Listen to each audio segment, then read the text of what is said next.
सर्ववेदान्तसिद्धान्तगोचरं तमगोचरं गोविन्दं परमानन्दं सद्गुरुं प्रणतोऽस्म्यहम्। ओम शांति शांति शांति। भगवान की असीम कृपा से विवेक चूड़ामणि पर सरल व्याख्या करते हुए अब आगे बढ़ते हैं। भगवान भाष्यकार ने इससे पहले स्थूल देह कैसे बना, किससे बना और क्यों ये फिर देह आसक्ति किसमें विषयों में रखकर फंसता है ये कहा।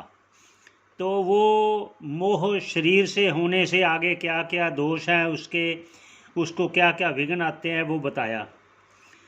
अब स्थूल शरीर बना पहले बताया, अब वो शरीर क्यों बना और है क्या, उसके लिए अब भाष्यकार कहते हैं। तो आइए शुरू करते हैं। स्थूल शरीर क्या है एक, दूसरा वो स्थूल शरीर करता क्या है और मिला क्यों, अब उस पर कहते हैं। क्योंकि आगे आगे बढ़ेंगे, जैसे पहले कहा गया कि भाष्यकार स्वयं आपको एक एक सीढ़ी चढ़ाते हुए उस मोक्ष पद तक पहुंचाएंगे, ये उनका तात्पर्य है। तो आइए शुरू करते हैं। त्वंगमास रुधिर्स्नायुः मेदो मज्जास्ति संकुलं पूर्णं मूत्रपुरीशाभ्याम स्थूलम निंद्यमिदं वपुः। भाष्यकार कह रहे हैं कि देखिए ये शरीर जो है ना किससे बना था वो पहले बता दिया। अब ये शरीर क्या है, उसकी रचना, त्वंग त्वचा, मांस, रक्त और ये नसें, और ये सब उनकी रचना बता रहे हैं। तो आगे मेद है, चर्बी है, मज्जा है, अस्थि है, ये उसका समूह है। इन सभी को मिलकर ये स्थूल शरीर बना। आगे क्या कह रहे हैं, पूर्णम, ये जो भरा हुआ इन चीज़ों से, आगे क्या क्या और इसमें बनता क्या है खाने पाने से, ये क्या है, पूर्णम मूत्र पुरीशाभ्याम, मल मूत्र से भरा हुआ, स्थूलम निंदनीयम, इसलिए इसकी निंदा करनी चाहिए ताकि इसमें ममता बुद्धि हटाने के लिए ये कह रहे हैं, ताकि उसमें अहमता ममता ना रहे, इसलिए इस स्थूल देह की निंदा कर दे। निंद्यम इदम वपुः, वपु मतलब शरीर, देह। तो अब ये क्या कह रहे हैं आगे, ये जो बना है ना उसका कारण बतला रहे हैं कि ये क्यों बना, ये शरीर हमें मिला क्यों, उसका कारण बता रहे हैं। पंचीकृतेभ्यो भूतेभ्यः स्थूलेभ्यः पूर्वकर्मणा समुत्पन्नमिदं स्थूलं भोगायतनम् आत्मनः अवस्था जागरस्तस्य स्थूल अर्थानुभवो यतः। ये स्थूल शरीर हमें किस कारण मिला वो कह रहे हैं। पंचीकृतेभ्यो, जो पीछे कहा था ना, आकाश, वायु और अग्नि, जल, पृथ्वी से ये स्थूल शरीर बना है, तो उनका कहते क्यों बना, कैसे बना वो बताया था। अब क्यों, पूर्व कर्मणा, हमारे पूर्व कर्मों के अनुसार जैसा कर्म है वैसे स्थूलेभ्यो, स्थूल शरीर इन भूतों से, समुत्पन्नम, उनसे उत्पन्न हुआ, पूर्व कर्मों से। ये पूर्व कर्म उन्होंने इसलिए कहा, किसी का स्थूल देह, कोई कमज़ोर है, कोई मोटा है, कोई कैसा है, कोई काला है, कोई गोरा है, कोई नाटा है, कोई लंबा है, और ये रोगी है, कोई स्वस्थ है, कोई कैसा है, कोई किस रोग से ग्रस्त है, कोई देखिए जन्म लेते ही वो इतना बीमार हो जाता है कि हॉस्पिटलाइज हो जाता है। तो ये सभी पूर्व कर्मों के अनुरूप हमें देह मिला, उनके, ये उनका ये कहना है। और ये आगे क्या कह रहे हैं, स्थूलम, ये स्थूल शरीर, भोगायतनम, ये जो आत्मना, जीवात्मा, जीवात्मा का जो ये शरीर है, भोग आयतनम कहा। भोग आयतन मतलब भोगों का घर, इसी से भोग हम भोगते हैं। देखिए स्थूल शरीर है, कभी रोग हो गया तो स्थूल में ही पता चलेगा ना, बुखार है, खांसी है, और उससे आगे भी बताएंगे आगे सूक्ष्म देह का क्या क्या होता है। अभी ये स्थूल देह जैसे कोई अंग भंग हो गया, किसी की आंख ना रही, किसी का दांत ना रहे, जो भी ये है वो भोग ही है, ये भोग ही कहा गया है। स्थूल देह में होने वाले जो भी कर्म के अनुसार रोग उत्पन्न होते हैं वो भोग ही हैं, इसलिए उन्हें भोगों का घर कहा, भोग आयतनम, भोगों का घर। अवस्था, आगे क्या कहते हैं, अवस्था जागरस्तस्य, उसकी अवस्था जो है स्थूल की वो जागृत अवस्था है। जागृत अवस्था में क्या होता है, स्थूल अर्थ अनुभवो यतः, जिससे, जिस देह से, स्थूल देह से स्थूल पदार्थों का वो अनुभव करता है भोगों से। स्थूल देह, स्थूल पदार्थ, स्थूल देह से स्थूल पदार्थों का भोग होता है। सूक्ष्म देह से सूक्ष्म भोग पदार्थों का सूक्ष्म भोग होता है। ये आगे स्वयं भाष्यकार कहेंगे। देखिए स्थूल पदार्थ क्या है, जिसको आप देखते हो, व्यवहार में लाते हो, चाहे गाड़ी है, घर है, बंगला है, स्त्री है, पुत्र है, ये सब भोग्य ही कहलाते हैं। आप भोग का अर्थ, जैसे पुत्र से कोई सुख मिला वो भोग हुआ, पुत्र से कोई दुख मिला वो भोग हुआ, ये सब कहते हैं भाष्यकार। आगे क्या कहते हैं, जो जागृत के स्थूल पदार्थ हैं वो जो आप देख रहे हो वो दूसरे भी देख सकते हैं, लेकिन जो सूक्ष्म पदार्थ हैं, सूक्ष्म देह वाला, वो अकेला ही देखता है, दूसरे नहीं देखते।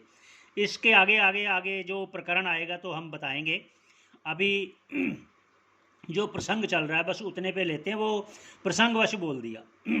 आगे भाष्यकार क्या कह रहे हैं, बाह्य इंद्रिय स्थूल पदार्थ सेवां स्रक चंदन स्त्रियादि विचित्र रूपां करोति जीवः स्वयं एतदात्मना तस्मात् प्रशस्तिर्वपुषो अस्य जागरे। आगे भाष्यकार उनका ही वर्णन कर रहे हैं कि जो स्थूल देह में जो ये कुछ भोग करता है वो कैसे करता है।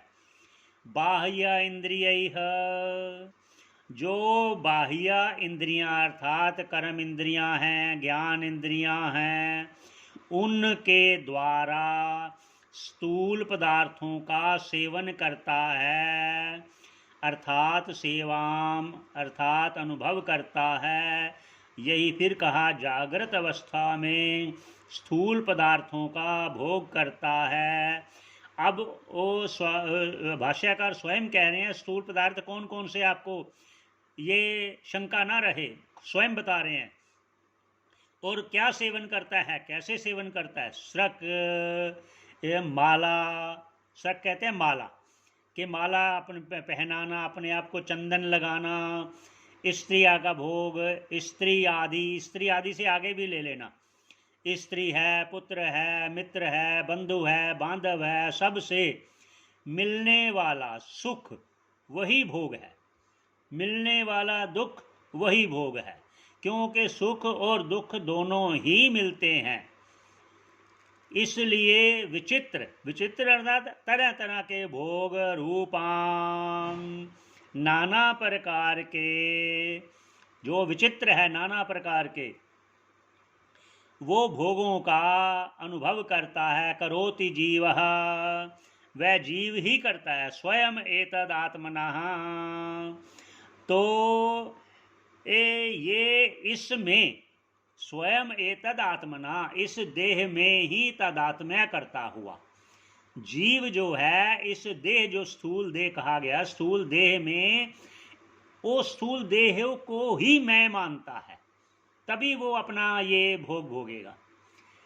आगे क्या कहते हैं, तस्मात्, तो क्या कहते हैं, तो ये भगवान भाष्यकार कह रहे हैं कि जब तक आप उसमें तदात्म्य नहीं करोगे तो आप भोग कैसे करोगे, तदात्म्य से ही भोग होगा। इसलिए तस्मात् प्रशस्तिर्वपुषो अस्य जागरे, तो ये मुख्य रूप से प्रशस्ति, प्रधान रूप से जो ये देह है, अस्य जागरे, जागृत अवस्था में इसकी प्रधानता है स्थूल देह की। तस्मात् कारणात्, इन कारणों के कारण, वपुः, ये जो अस्य वपु स्थूल देह जागृत अवस्था में इसकी प्रधानता है। आगे क्या कहते हैं भाष्यकार? भाष्यकार एक उदाहरण देकर कह रहे हैं, अगले श्लोक को देखते हैं। सर्वोऽपि बाह्य संसारः पुरुषस्य यदाश्रयः विद्धि देहमिदं स्थूलं ग्रहवद्ग्रहमेधिनः।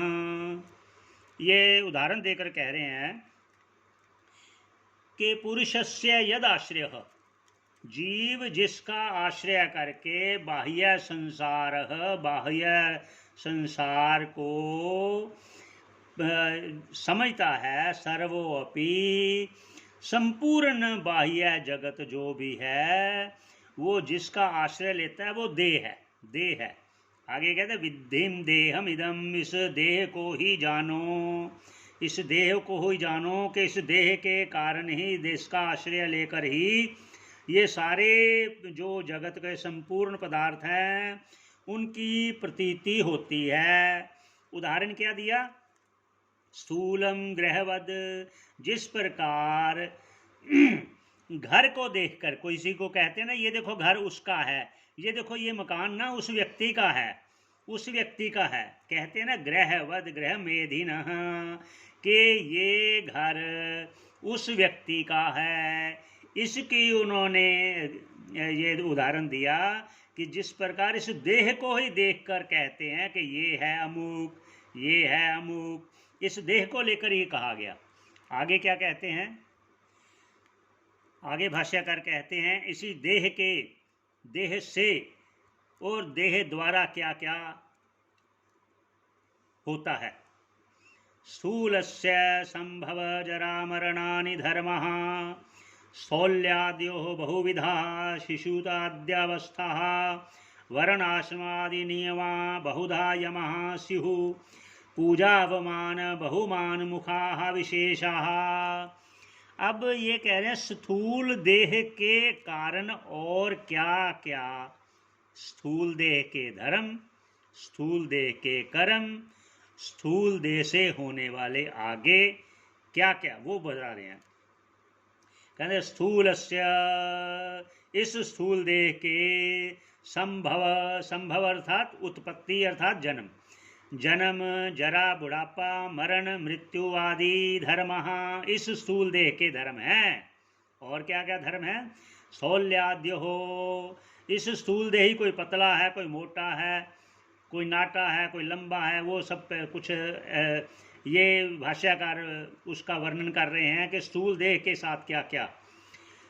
ठीक है, ये तो हो गया। बहुविधा, बहुत प्रकार से आगे ले लेना, रंग रूप, मोटा पतला, जो भी आगे आप समझ सकते हो आप समझो। आगे शिशुताद्यवस्था, और अब उसकी अवस्था बता रहे हैं। जो स्थूल देह में ये बता दिया पहले, जरा मरण आदि होता है, जन्म जरा मृत्यु आदि उसके धर्म हैं। और क्या धर्म है? उसकी अवस्था, जैसे शिशु अवस्था, यौवन अवस्था, ये सब स्थूल देह की होती है। और उस स्थूल देह के क्या होते हैं? वर्ण आश्रम आदि, ये वर्ण है, ये आश्रम है। वर्ण हो गया जैसे ब्राह्मण है, क्षत्रिय है, वैश्य है, शूद्र है। आश्रम हो गया जैसे ये ब्रह्मचारी है, ये गृहस्थ है, ये वानप्रस्थी है, और ये सन्यासी है, ये आश्रम हो गए।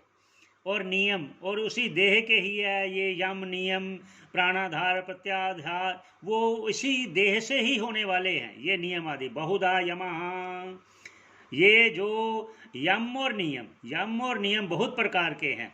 यम नियम प्राणाधार प्रत्याहार ध्यान धारणा ध्यान समाधि आदि, ये सभी हैं शिव, ये इसी के हैं। किसके हैं? स्थूल देह के हैं। आगे स्थूल देह से क्या होता है?